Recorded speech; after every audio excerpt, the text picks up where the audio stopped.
ನೇತ್ರಾವತಿ ನದಿ ತೀರದಲ್ಲಿ ಹೆಣಗಳು ಸಿಗ್ತಿದೆ ಅಂತ ಹೇಳ್ತಾರೆ. ಹೌದು. ಹೆಣ್ಮಕ್ಳು ಒಬ್ಬರಿಗೂ ಕೂಡ ಒಳ ಉಡುಪು ಇಲ್ಲ. ಭಾಸ್ಕರ ಇನ್ಸ್ಪೆಕ್ಟರ್ ಕಳಿಸ್ತಾರೆ ಪಿಸಿಗೆ, ಸೌಜನ್ಯ ಮನೆಗೆ ಹೋಗಿ ಬನ್ನಿ, ಒಂದು ಅಂಡರ್ ಗಾರ್ಮೆಂಟ್ ತಗೊಂಡ್ ಬನ್ನಿ ಅಂತ. ಯಾಕೆ?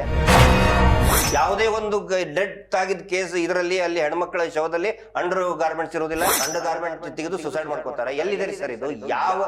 ಯಾವ ಇದರಲ್ಲಿ ಇದೆ ಹೇಳಿ ನನಗೆ.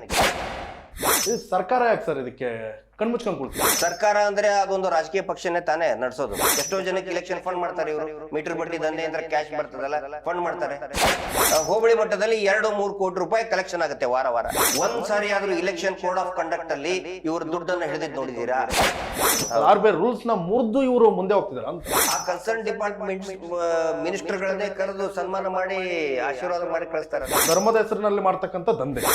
ABC ಇದಾರಲ್ಲ ಅವ್ರದ್ದು ಮತ್ತೆ ಮಂಜುನಾಥ ಸ್ವಾಮಿ ಫೋಟೋ ಲ್ಯಾಮಿನೇಷನ್ ಮಾಡಿ ಕಳಿಸ್ತಾರೆ. ಕಟ್ಲಿಲ್ಲ ಅಂದ್ರೆ ಮಂಜುನಾಥ ಸ್ವಾಮಿ ನಿಮ್ಗೆ ಶಾಪ ಕೊಡ್ತಾನೆ ಅಂತ ಹೇಳ್ತಾರೆ. ಇದೆಂತ ಸರ್? ಇದು ಪ್ರಶ್ನೆ ಮಾಡುವಂತ ಇದೆ ಧೈರ್ಯ ಇಲ್ವಾ? ಪ್ರಶ್ನೆ ಮಾಡಿದವನ್ ಕಾಲ್ ಕತ್ತರಿಸಿ ಹಾಕಿದಾರಲ್ಲ, ಅದನ್ನ ತೋರಿಸಿದ್ದೀನಿ ನಾನು. ಸೌಜನ್ಯಕ್ಕೂ ಸಮ್ಮತಿಸಿದಂತೆ ಸೌಜನ್ಯ ಸೇರಿ ಸಾಕಷ್ಟು ನದಿಗಳ ನೇತ್ರಾವತಿ ನದಿ ತೀರದಲ್ಲಿ ಹೆಣಗಳು ಸಿಗ್ತಿದೆ ಅಂತ ಹೇಳ್ತಾರೆ. ಹೌದು. ಅದರಲ್ಲಿ ಹೆಣ್ಮಕ್ಳು ಹೆಣಗಳು ಸಿಕ್ತಾಗ ಒಳ ಉಡುಪುಗಳು ಇರ್ತಿರ್ಲಿಲ್ಲ. ಒಬ್ಬರಿಗೂ ಕೂಡ ಒಳ ಉಡುಪು ಇಲ್ಲ. ಸೌಜನ್ಯ ಕೇಸಲ್ಲಿ ಸೌಜನ್ಯದು ಒಳ ಉಡುಪ ಇದ್ದಿದ್ದಿಲ್ಲ ಸರ್. ಆ ಭಾಸ್ಕರ ಇನ್ಸ್ಪೆಕ್ಟರ್ ಕಳಿಸ್ತಾರೆ ಪಿಸಿಗೆ, ಸೌಜನ್ಯ ಮನೆಗೆ ಹೋಗಿ ಬನ್ನಿ, ಒಂದು ಅಂಡರ್ ಗಾರ್ಮೆಂಟ್ ತಗೊಂಡ್ ಬನ್ನಿ ಅಂತ. ಯಾಕೆ ಇವರು ರಿಕವರಿ ಮಾಡ್ಕೊಳಕ್ಕಾಗ್ಲಿಲ್ಲ? ಅಲ್ಲೇ ಸಂತೋಷ್ ರಾವ್ ಇದ್ನಂತ ಹೇಳಿದ್ರೆ ಯಾಕೆ ನಿಮ್ ಒಂದು ಇರ್ಬೇಕಿತ್ತಲ್ಲ, ಎಲ್ಲಿದೆ ಹೋಯ್ತದು? ಅದಕ್ಕಿಂತ ಬಿಫೋರ್ ಯಮುನಾ ಕೇಸಲ್ಲಿ ಕೂಡ ಅವಳದು ಅಂಡರ್ ಗಾರ್ಮೆಂಟ್ಸ್ ಇಲ್ಲ. ತೆಗೆದು ತೋರಿಸ್ತೇನೆ ನಾನು ನಿಮಗೆ. ಪಂಚನಾಮ ಇದನ್ನು ಮಾಜರ್ಬಾದು ರಿಕವರ್ಡ್ ಮುದ್ದೆಮಾಲ್ ರಿಜಿಸ್ಟರ್ ಅಲ್ಲಿ ಅವಳದು ಅಂಡರ್ವೇರ್ ಇಲ್ಲ. ಯಾವುದೇ ಒಂದು ಡೆತ್ ಆಗಿದ್ದ ಕೇಸ್ ಇದರಲ್ಲಿ ಅಲ್ಲಿ ಹೆಣ್ಮಕ್ಳ ಶವದಲ್ಲಿ ಅಂಡರ್ ಗಾರ್ಮೆಂಟ್ಸ್ ಇರೋದಿಲ್ಲ. ಅಂಡರ್ ಗಾರ್ಮೆಂಟ್ ತೆಗೆದು ಸುಸೈಡ್ ಮಾಡ್ಕೋತಾರೆ. ಎಲ್ಲಿದೆ ಸರ್ ಇದು? ಯಾವ ಇದರಲ್ಲಿದೆ ಹೇಳಿ ನನಗೆ. ಇದನ್ನು ನಾವು ಪ್ರಶ್ನೆ ಮಾಡ್ತಾ ಇದ್ದೀವಿ. ಅದ್ರ ಬಗ್ಗೆ ಒಂದು ಎನ್ಕ್ವೈರಿ ಆಗೋದು ಬೇಡವಾ? ಒಂದು ಕಮಿಟಿ ಮಾಡೋದು ಬೇಡವಾ? ಉಗ್ರಪ್ಪ ವರದಿ ಎಷ್ಟು ಬರೆದಿದ್ದಾರೆ, ಯಾಕೆ ಅದನ್ನ ನೀವು ರಿಲೀಸ್ ಮಾಡಲಿಲ್ಲ? ಯಾಕೆ ಆಕ್ಷನ್ ತಗೊಳ್ಳಿಲ್ಲ? ಯಾಕೆ ತಗೊಳ್ಳಿಲ್ಲ? ಕಾನೂನು ಅನ್ನೋದು ಇವ್ರ ಕೈಯಲ್ಲೇ ಇರೋದು. ಎಲ್ಲಾನು ಇವರೇ ಮ್ಯಾನೇಜ್ ಮಾಡಿ. ಅದಕ್ಕೆ that is what I call as a system. ಆ ಸಿಸ್ಟಮ್ ಅನ್ನ ಇವರು ತಮ್ಮ ಕಪಿ ಮುಷ್ಟಿಯಲ್ಲಿ ಇಟ್ಕೊಂಡ್ಬಿಟ್ಟಿದ್ದಾರೆ. ಇದು ಸರ್ಕಾರ ಯಾಕೆ ಸರ್ ಇದಕ್ಕೆ ಕಣ್ಮುಚ್ಕೊಂಡು ಕೊಡ್ತಿದ್ಯಾ? ಸರ್ಕಾರ ಅಂದ್ರೆ ಅದೊಂದು ರಾಜಕೀಯ ಪಕ್ಷನೇ ತಾನೇ ನಡೆಸೋದು. ಯಾವುದೇ ಸರ್ಕಾರವನ್ನ ಮಿಲಿಟರಿ ಅವ್ರು ನಡೆಸಲ್ಲ. ಪ್ರಜಾಪ್ರಭುತ್ವ ರಾಜಕೀಯ ಪಕ್ಷ ಅಂದ್ಕೊಳ್ಳಿ MLA ಇರ್ತಾರೆ. MLA ಅಂದ್ಕೊಳ್ಳಿ ಇಲೆಕ್ಷನ್ ಆಗಿರ್ತದೆ. ಇಲೆಕ್ಷನ್ಗೆ ಫಂಡ್ ಮಾಡೋರು ಇವರೇ ಅಲ್ಲ. ಎಷ್ಟೋ ಜನಕ್ಕೆ ಇಲೆಕ್ಷನ್ ಫಂಡ್ ಮಾಡ್ತಾರೆ ಇವರು. ಮೀಟರ್ ಬಡ್ಡಿ ದಂಧೆ ಅಂದ್ರೆ ಕ್ಯಾಶ್ ಬರ್ತದಲ್ಲ, ಫಂಡ್ ಮಾಡ್ತಾರೆ. ಇಲೆಕ್ಷನ್ ಟೈಮಲ್ಲಿ ಕ್ಯಾಶ್ ಟ್ರಾನ್ಸಾಕ್ಷನ್ ಮಾಡಬಾರ್ದು. ಗಲಿಯಲ್ಲಿ ಬ್ಯಾರಿಕೇಡ್ ಇಟ್ಟಿರ್ತಾರಿಲ್ಲ ಕೋಡ್ ಆಫ್ ಕಂಡಕ್ಟ್ ಅಲ್ಲಿ. ಒಂದು 10,000 ರೂಪಾಯಿ ಇಟ್ಕೊಂಡು ಹೋದರೆ ಕೇಳ್ತಾರೆ ಎಲ್ಲಿಂದ ಬಂತು ಅಂತ. ಇವರು ಇಲೆಕ್ಷನ್ ಟೈಮ್ನಲ್ಲಿ ಪ್ರತಿ ವಾರ ಕೋಟಿಗಟ್ಟಲೆ ದುಡ್ಡು ವ್ಯವಹಾರ ಕ್ಯಾಶ್ ಅನ್ನ ಒಂದರಿಂದ ಇನ್ನೊಂದು ಊರಿಗೆ ತಗೊಂಡು ಹೋಗ್ತಾರಲ್ಲ ಇವ್ರು ಮೀಟರ್ ಬಡ್ಡಿ ದಂಧೆ ಮಾಡೋರು. ಒಂದಾದ್ರೂ ಹಿಡಿದಿದ್ದು ನೋಡಿದಿರ ನೀವು? ಒಂದಾದ್ರೂ? I am asking very practical questions. ಒಂದಾದ್ರೂ ಕೂಡ ಇವರು ಮೀಟರ್ ಬಡ್ಡಿ ಆಮೇಲೆ ಇವ್ರು ಪ್ರತಿಯೊಂದು ದುಡ್ಡನ್ನು ಕೂಡ ಕ್ಯಾಶ್ ಅಲ್ಲೇ ಕ್ಯಾರಿ ಮಾಡ್ತಾರೆ. ಅಕೌಂಟಿಗೆ 1 ರೂಪಾಯಿ ಹಾಕ್ಸ್ಕೊಳ್ಳಲ್ಲ. ಒಂದ್ ಸಾರಿ ಆದ್ರೂ ಇಲೆಕ್ಷನ್ ಕೋಡ್ ಆಫ್ ಕಂಡಕ್ಟ್ ಅಲ್ಲಿ ಇವ್ರ ದುಡ್ಡನ್ನು ಹಿಡಿದಿದ್ದು ನೋಡಿದೀರಾ? ಅದೇ ದುಡ್ಡನ್ನ ಏನ್ ಮಾಡ್ತಾರೆ ಇಲೆಕ್ಷನ್ ಟೈಮ್ ನಲ್ಲಿ? ಯಾರ ಹತ್ರನೂ ಹಾರ್ಡ್ ಕ್ಯಾಶ್ ಟರ್ನ್ ಓವರ್ ಇರುವುದಿಲ್ಲ. ಇವ್ರಿಗೆ ಯಾವ್ದಾದ್ರು ಬೇಕು MLA ಗೆ ಫಂಡಿಂಗ್ ಮಾಡ್ತಾರೆ.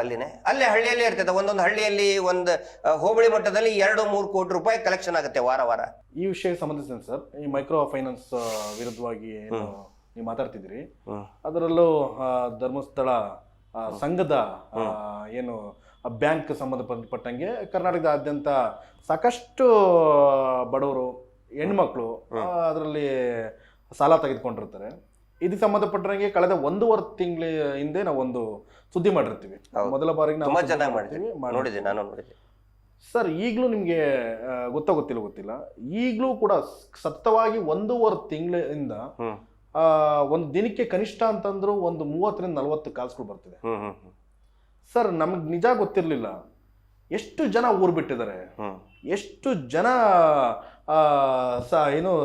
ಸಾವನ್ನಪ್ಪಿದ್ದಾರೆ. ಇದ್ರ ಪ್ರಕರಣ ಸಂಬಂಧಿಸಿದಂತೆ ಎಲ್ಲಿಗೆ ಹೋಗಿ ಮುಟ್ತಿದೆ ಸರ್ ಸಮಾಜ? ಇದು ಕಡಿವಾಣ ಹಾಕೋದಕ್ಕೆ ಯಾಕೆ ಈ ಕಾನೂನು ಮುಂದೆ ಬರ್ತಿಲ್ಲ? ಸರ್, ಕಾನೂನು ಕಡಿವಾಣ ಹಾಕೋರು MLA ಶಾಸಕರು. ಈಗ RBI ರೂಲ್ಸ್ ಅನ್ನೋದು ಇರ್ತಿದ್ದಲ್ಲ ಸರ್, RBI ರೂಲ್ಸ್ ನ ಮುರಿದು ಇವರು ಮುಂದೆ ಹೋಗ್ತಿದಾರ ಅಂತ. ಅಲ್ಲ, ಇವ್ರಿಗೆ ಯಾವುದು ಕೂಡ ಅದನ್ನೆಲ್ಲ ಮಾನಿಟರ್ ಮಾಡಬೇಕಾಗಿದ್ದು ಕನ್ಸರ್ನ್ಡ್ ಡಿಪಾರ್ಟ್ಮೆಂಟು. ಆ ಕನ್ಸರ್ನ್ ಡಿಪಾರ್ಟ್ಮೆಂಟ್ ಮಿನಿಸ್ಟರ್ಗಳನ್ನೇ ಕರೆದು ಸನ್ಮಾನ ಮಾಡಿ ಆಶೀರ್ವಾದ ಮಾಡಿ ಕಳಿಸ್ತಾರಲ್ಲ. ನಿರ್ಮಲಾ ಸೀತಾರಾಮನ್ ಅವ್ರು ಕರೆಸಿ ದೊಡ್ಡ ಕ್ಲೀನ್ ಚಿಟ್ ಇವರೇನೋ ಭಯಂಕರ ಮಾಡಿದ್ರು ಅಂತ ಹೇಳ್ತಾರೆ. ಈ ದೇಶ ಹಿಂಗಾಗಿ ನೋಡಿ, ಒಂದು ಸೈಕಾಲಜಿಕಲ್ ಫ್ಯಾಕ್ಟರ್ ವರ್ಕ್ ಆಗ್ತಿರ್ತದೆ. ಎಲ್ಲದರ ಹಿಂದನೂ ಕೂಡ ಒಂದು ಸೈಕಾಲಜಿಕಲ್ ಫ್ಯಾಕ್ಟರ್ ಇರ್ತದೆ. ಈ ರಾಜ್ಯದ ಗೃಹ ಸಚಿವರು ಹೋಗಿ ಅವ್ರ ಕಾಲು ಬಿದ್ದು ಸನ್ಮಾನ ಮಾಡಿಸ್ಕೊಂಡು ಬಂದರೆ ಪೊಲೀಸ್ ಆಫೀಸರ್ ಹೆಂಗೆ ಅವ್ರ ಮೇಲೆ ಆ್ಯಕ್ಷನ್ ತೊಗೊಳ್ತಾರೆ? ಈ ದೇಶದ ಆರ್ಥಿಕ ಸಚಿವನೇ ಬಂದು ಸನ್ಮಾನ ತಗೊಂಡು ಓ ಸೋ ಗುಡ್, ಅವರು they are sharing the profit also ಅಂತಂದು ಕೇಳಿಕೆ ಕೊಟ್ಬಿಟ್ರೆ IT ಡಿಪಾರ್ಟ್ಮೆಂಟ್ನವ್ರು ಹೆಂಗೆ ಅವ್ರ ಮೇಲೆ ತನಿಖೆ ಶುರು ಮಾಡ್ತಾರೆ? It's a psychological factor sir. They are acting psychologically. ಧರ್ಮದ ಹೆಸರಿನಲ್ಲಿ ಮಾಡ್ತಕ್ಕಂಥ ದಂಧೆ. They are 100% they are attacking psychologically. ಪ್ರತಿಯೊಬ್ಬರಿಗೂ ಕೂಡ ಸೈಕಾಲಜಿಕಲಿ ದೇವ್ರನ್ನ ಇಟ್ಕೊಂಡು, ಪ್ರತಿಯೊಬ್ಬರನ್ನು ಕೂಡ ದೇವ್ರನ್ನ ಮುಂದೆ ಇಟ್ಕೊಂಡು ಸೈಕಾಲಜಿಕಲಿ ಅಟ್ಯಾಕ್ ಮಾಡ್ತಾ ಇದ್ದಾರೆ. ಧಾರ್ಮಿಕ ಭಯೋತ್ಪಾದನೆ ಸೃಷ್ಟಿ ಮಾಡ್ತಾ ಇದ್ದಾರೆ. ಇವ್ರ ಮನೆಯಲ್ಲಿ ಮಂಜುನಾಥ ಸ್ವಾಮಿ ಪೂಜೆನೇ ಮಾಡೋದಿಲ್ಲ. ಇವ್ರ ಮನೆಯಲ್ಲಿ ಮಂಜುನಾಥ ಸ್ವಾಮಿ ಫೋಟೋನೇ ಇಲ್ಲ. ಮೀಟರ್ ಬಡ್ಡಿ ದಂಧೆ ಪ್ರತಿಯೊಂದು ಇವರು ನೋಟ್ಬುಕ್ಕಲ್ಲಿ ಮಂಜುನಾಥ ಸ್ವಾಮಿ ಫೋಟೋ ಇದೆ. ದುಡ್ಡು ಕಟ್ಟಲಿಲ್ಲ ಅಂದರೆ ನಿಮಗೆ ಮಂಜುನಾಥ ಸ್ವಾಮಿ ಶಾಪ ಕೊಡ್ತಾನೆ. ವಾರ ವಾರ ಮೀಟರ್ ಬಡ್ಡಿ ಕಟ್ಟಲಿಲ್ಲ ಅಂದರೆ ಮಂಜುನಾಥ ಸ್ವಾಮಿ ನಿಮಗೆ ಶಾಪ ಕೊಡ್ತಾನೆ ಅಂತ ಹೇಳ್ತಾರೆ. ಇದೆಂತ ಸರ್ ಇದು? ಇಡೀ ಜಗತ್ತಿಗೆ ಎಲ್ಲ ಭಕ್ತರಿಗೆ ಮಂಜುನಾಥ ಸ್ವಾಮಿ ಫೋಟೋ ಇವ್ರದ್ದು, ಮತ್ತು ಈ ಏನು ಮಿಸ್ಟರ್ ABC ಇದಾರಲ್ಲ ಅವ್ರದ್ದು, ಮತ್ತೆ ಮಂಜುನಾಥ ಸ್ವಾಮಿ ಫೋಟೋ ಲ್ಯಾಮಿನೇಷನ್ ಮಾಡಿ ಕಳಿಸ್ತಾರೆ, ಇಡೀ ಇಟ್ಟು ಪೂಜೆ ಮಾಡಿ ಅಂಥೇಳಿ. ಹೌದಾ? ನಮ್ಮ ಮನೆಗೂ ಕೂಡ ಬಂದಿದೆ. ಆದರೆ ಇವ್ರ ಮನೆಯಲ್ಲಿನೇ ಮಂಜುನಾಥ ಸ್ವಾಮಿ ಫೋಟೋ ಪೂಜೆ ಮಾಡಲ್ಲ. ನಾವೊಂದಷ್ಟು ಮಾಹಿತಿ ಕಲೆ ಆಗ್ತೀವಿ ಸರ್. ಭಾರತೀಯ ಪ್ರಜಾಪ್ರಭುತ್ವದಲ್ಲಿ ಏನ್ ಇವ್ರು ಮಾಡ್ತಾ ಇರ್ತಕ್ಕಂಥ ಅನಾಚಾರದ ವಿರುದ್ಧ ಧ್ವನಿ ಪ್ರಶ್ನೆ ಕೇಳೋಂತ ಹಕ್ಕಿಲ್ವಾ? ಕೇಳಿದ್ರೆ ನೋಟಿಸ್ ಕಳಿಸ್ತಾರಲ್ಲ. ಅಲ್ಲೇ ನಾವೀಗ ರಾಜ್ಯ ಮೂಲೆ ಮೂಲೆ ಅಂತ ತೆಗೆದುಕೊಳ್ಳೋದು ಬೇಡ. ಏನ್ ಧರ್ಮಸ್ಥಳ ಅನ್ನೋ ಅಕ್ಕಪಕ್ಕ ಅಥವಾ ಧರ್ಮಸ್ಥಳಕ್ಕೆ ಸಂಬಂಧಪಟ್ಟಂತೆ ಇರ್ತಕ್ಕಂಥ ಕೆಲವರು ನಮಗೆ ಕರೆ ಮಾಡಿ ಮಾತಾಡಿದ್ದಾರೆ. ನಮ್ಮ ಹೆಸರು ತೆಗೆದುಕೊಳ್ಳಲ್ಲ ಸರ್, ಮಾಡ್ತಾ ಇರೋದು ಇದೇ ಸತ್ಯ ಇದೆ ಅಂತ ಹೇಳ್ತಿದ್ದಾರೆ. ಅಂದ್ರೆ ನನ್ನ ಕ್ವಶನ್, ನಾವೇನಾದ್ರೂ ಮುಂದೆ ಬಂದಿದೆ ಅದ್ರಲ್ಲಿ ನಾಳೆ ನಾವು ನೇತ್ರಾವತಿ ನದಿಯಲ್ಲಿ ತೇಲ್ತಾ ಇರ್ತೀವಿ ನಮ್ಮ ಕುಟುಂಬ ಅಂತ ಹೇಳ್ತಾರೆ. 100% ಪ್ರಶ್ನೆ ಮಾಡುವಂತ ಇದೆ ಧೈರ್ಯ ಇಲ್ವಾ? ಪ್ರಶ್ನೆ ಮಾಡಿದವನ್ ಕಾಲ್ ಕತ್ತರಿಸಿ ಹಾಕಿದಾರಲ್ಲ, ಅದನ್ನೂ ತೋರಿಸಿದ್ದೀನಿ ನಾನು. ಕುಯ್ಯಪ್ಪ ಅಂತ ಹೇಳಿ ನಮ್ಮ ಮನೆ ಹೆಣ್ಮಕ್ಳನ್ನ, ಈ ನಮ್ಮ ಸಮುದಾಯದ ಹೆಣ್ಮಕ್ಳನ್ನ ನೀನು ಯಾಕೆ ಕರ್ಕೊಂಡು ಹೋಗ್ತೀಯ ಅಂತ ಕುಯ್ಯಪ್ಪ ಅಂತ ಅವನಿಗೆ ಕಾಲೇ ಕತ್ತರಿಸಿ ಹಾಕ್ತಾರೆ ಅವನು. ಸೊ ದ್ಯಾಟ್ ನೆಕ್ಸ್ಟ್ ಯಾರು ಈ ಥರ ಪ್ರಶ್ನೆ ಮಾಡಬಾರ್ದು ಅಂಥೇಳಿ. Is N ST tribal. ಕಾನೂನು ಇಲ್ವಾ? ಯಾರಾದರೂ ಪೊಲೀಸರು ಇಲ್ವಾ?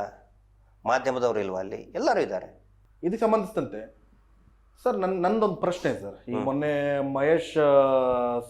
ಮಹೇಶ್ ತಿಮ್ಮಾರೆಡ್ಡಿ ಅವ್ರ ಹತ್ರನು ಈಗ ನಾನು ಕ್ವಶನ್ ಇಟ್ಟೆ.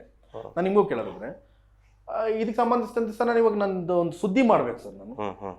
ನಾನು ಆ ಕ್ಷೇತ್ರದ ಹೆಸರು ತೆಗೆದುಕೊಳ್ತೇನೆ. ಧರ್ಮಸ್ಥಳ ಅನ್ನೋ ಕ್ಷೇತ್ರದ ಇವತ್ತು ಧರ್ಮಸ್ಥಳ ಅನ್ನೋ ಹೆಸರು ತಗೊಬೋದು ಅಂದ್ಬಿಟ್ಟು ನಮಗೆ ಮಾಹಿತಿ ಬಂದಿದೆ. ಆದ್ರೆ ಮೊದಲು ಅದು ಕೂಡ ಹೇಳಿದ್ರು ಧರ್ಮಸ್ಥಳ ತೆಗೆದುಕೊಳ್ಳೋಂಗಿಲ್ಲ, ಮತ್ತೆ ಕೆಲವು ಅವ್ರ ಹೆಸರು ತಗೊಳ್ಳೋಂಗಿಲ್ಲ ಅಂತ. ಓಕೆ, ಇವಾಗ ನನಗೆ ಅಲ್ಲಿಗೆ ಸೌಜನ್ಯ ಅನ್ನೋ ಪ್ರಕರಣಕ್ಕೆ ಸಂಬಂಧಿಸಿದಂತೆ ನಾನು ಸುದ್ದಿ ಮಾಡ್ತಿದ್ದೀನಿ, ಮಾಧ್ಯಮದಲ್ಲಿ ಸುದ್ದಿ ಮಾಡ್ತಿದ್ದೀನಿ. ನಾನು ಧರ್ಮಸ್ಥಳ ಅಂತ ತೆಗೆದುಕೊಳ್ಳೋದೇನು ಪಾಕಿಸ್ತಾನ ಅಂತ ತೆಗೆದುಕೊಳ್ಳಕ್ಕಾಗತ್ತಾ? ಆಗಲ್ಲ. ಹೆಂಗಾಗುತ್ತೆ? ನಡೆದ ಪ್ರಕರಣ ಘಟನೆ ಎಲ್ಲಿ ನಡೆದಿದೆ, ನೀವು FIR ನಲ್ಲಿ ಕೂಡ ಪ್ಲೇಸ್ ಆಫ್ ಅಫೆನ್ಸ್ ಅಂತ ಇರ್ತದಲ್ಲ ಸರ್. ಪ್ಲೇಸ್ ಆಫ್ ಅಫೆನ್ಸ್ ಎಲ್ಲದರಲ್ಲೂ ಕೂಡ ಧರ್ಮಸ್ಥಳ ಅಂತಾನೆ ಇದೆ. ನಾನು ಇನ್ನೊಂದು ಕೇಳಿದೆ ಸರ್, ಮೊನ್ನೆ ಏನು ಗ್ರೌಂಡ್ ರಿಪೋರ್ಟ್ ನಾನೇ ಖುದ್ದಾಗಿ ಹೋಗಿ ಮಾಡ್ಕೊಂಡು ಬಂದಿರ್ತಕ್ಕಂಥದ್ದು.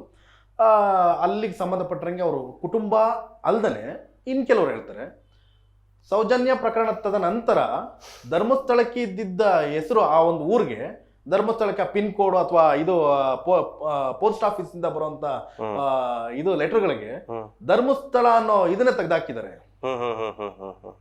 ನೋಡಿ. ಇದು ಗ್ರೌಂಡ್ ರಿಪೋರ್ಟ್ ಅಲ್ಲಿ ಬಂದ ಮಾಹಿತಿ ನಮಗೆ. ಹೌದು. ಆನಂತರ ಯಾವತ್ತಿಗೂ ಅಲ್ಲಿ D ನಂಬರ್ ಅಂತ ಎಲ್ಲ ವೆಹಿಕಲ್ಗೂ D ನಂಬರ್ ಅಂತ ಕೊಡ್ತಾರೆ. ಅಂದ್ರೆ ಅವ್ರದೇ ಒಂದು ಸಾಮ್ರಾಜ್ಯ. ಅಲ್ಲಿ ಯಾವುದೇ ವೆಹಿಕಲ್ ಮೇಲೆ D ಅಂತ ಪೇಂಟ್ ಹೊಡಿಕೆ ಹೋಗ್ಬೇಕು ಅವರು. ಆ ವೆಹಿಕಲ್ ಮಾತ್ರ ಯಾತ್ರಿಗಳನ್ನ ತಗೊಂಡು ಹೋಗ್ಬೋದು ಒಳಗಡೆವರೆಗೆ. ಉಳಿದವ್ರಿಗೆಲ್ಲ ಸ್ನಾನಘಟ್ಟದ ಮಾತ್ರ. ಸ್ನಾನಘಟ್ಟದಿಂದ ನೇತ್ರಾವತಿಯಿಂದ ನೀವು ಒಳಗಡೆ ಹೋಗ್ಬೇಕಂದ್ರೆ ಅದು D ನಂಬರ್ನವನೇ ಆಗಿರ್ಬೇಕಲ್ಲಿ. ಅಂದ್ರೆ D ಅಂದ್ರೆ ದಂಧೆ ಏನೋ ಒಟ್ಟು ಏನಾದ್ರೂ ಇಟ್ಕೊಳ್ಳಿ, ನೀವು ಅನ್ಕೊಳ್ಳಿ. D ಟ್ರಾನ್ಸ್ಪೋರ್ಟ್ ಡಿಪಾರ್ಟ್ಮೆಂಟ್ ಏನು ಮಾಡ್ತಾ ಇದೆ? ಮಲಗಿದೆಯಾ? ಯಾಕೆ ಅವ್ರಿಗಿಷ್ಟೇ ಆ ಥರ ಮಾಡ್ಕೊಂಡಿದ್ದೀರಿ? ಅಂದ್ರೆ ಇವ್ರಿಗೊಂದು ಕಾನೂನು, ಇಡೀ ರಾಜ್ಯಕ್ಕೊಂದು ಕಾನೂನು, ದೇಶಕ್ಕೊಂದು ಕಾನೂನು. ಪ್ರತ್ಯೇಕ ರಾಜ್ಯ ಏನಾದ್ರು ಮಾಡ್ಕೊಂಡ್ಬಿಟ್ರ ಅಂತ ಮಾಡ್ಕೊಂಡಿದ್ದಾರೆ ಸರ್. ಸಿಕ್ಕಾಪಟ್ಟೆ. ನೀವು ಇಡೀ ರಾಜ್ಯದಲ್ಲಿ ಗವರ್ನರ್ ಆಫೀಸಿಗೆ ಹೋದ್ರೆ ಅವ್ರ ವ್ಯಕ್ತಿ ಇದ್ದಾನೆ, CM ಆಫೀಸಿಗೆ ಹೋದರೆ ಅವ್ರಿಗೆ ಇನ್ಫಾರ್ಮೇಶನ್ ಕೊಡುವಂಥ 3-4 ಜನ ವ್ಯಕ್ತಿಗಳಿದ್ದಾರೆ. ಸಣ್ಣ ಗ್ರಾಮ ಪಂಚಾಯತಿಗೆ ಹೋದರೆ ಅಂತಲ್ಲಿ ನೀವು ಹೈಕೋರ್ಟಿಗೆ ಹೋದರೆ ಅವ್ರದ್ದೇ ಒಂದು ದೊಡ್ಡ ಟೀಮ್ ಇದೆ.